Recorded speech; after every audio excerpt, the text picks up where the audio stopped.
అందరికీ నమస్కారం. నా పేరు కే గాయత్రి. ఈరోజు నేను ఎంఎస్ వర్డ్లో సర్టిఫికెట్ ఎలా తయారు చేయాలో చూపిస్తున్నాను. ఫస్ట్ ఏదైనా స్కూల్ నేమ్ కానీ కంపెనీ నేమ్ కానీ సెంటర్లో ఉండాలి కాబట్టి ఇక్కడ ఏ సెంటర్ సింబల్ క్లిక్ చేసినా పర్లేదు, Ctrl+C క్లిక్ చేసినా పర్లేదు, సెంటర్లో వస్తుంది.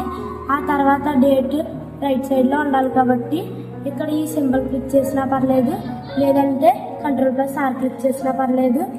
ఆ తర్వాత ఇక్కడ క్లిక్ చేసి Alt+Shift+D క్లిక్ చేస్తే సిస్టంలో ఉన్న డేట్ వస్తుంది ఇక్కడ. ఆ తర్వాత సర్టిఫికేట్ సెంటర్లో ఉండాలి కాబట్టి Ctrl+C క్లిక్ చేసినా పర్లేదు, లేదంటే సెంటర్ ఈ బటన్ క్లిక్ చేసినా పర్లేదు, సెంటర్లోకి వస్తుంది. ఈ పారాగ్రాఫ్ ఎక్కడి నుంచి స్టార్ట్ అవుద్దో చూసుకోవాలంటే ఇక్కడ పారాగ్రాఫ్లోకి వెళ్ళి ఇక్కడ ఈ పాయింట్ పట్టుకుని లాగితే పారా కరెక్ట్గా వస్తుంది.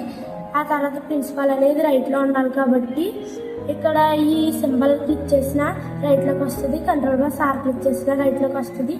ఇటు సైడ్ పారాగ్రాఫ్ కరెక్ట్గా ఉంది, ఇటు సైడ్ పారాగ్రాఫ్ కరెక్ట్గా లేదు కాబట్టి అంతా సెలెక్ట్ చేసుకుని ఇక్కడ జస్టిఫై నొక్కినా పర్లేదు, లేదంటే Ctrl+J క్లిక్ చేసినా పర్లేదు. అప్పుడు మనకి సర్టిఫికేట్ సింపుల్గా అవుతుంది. Thank you.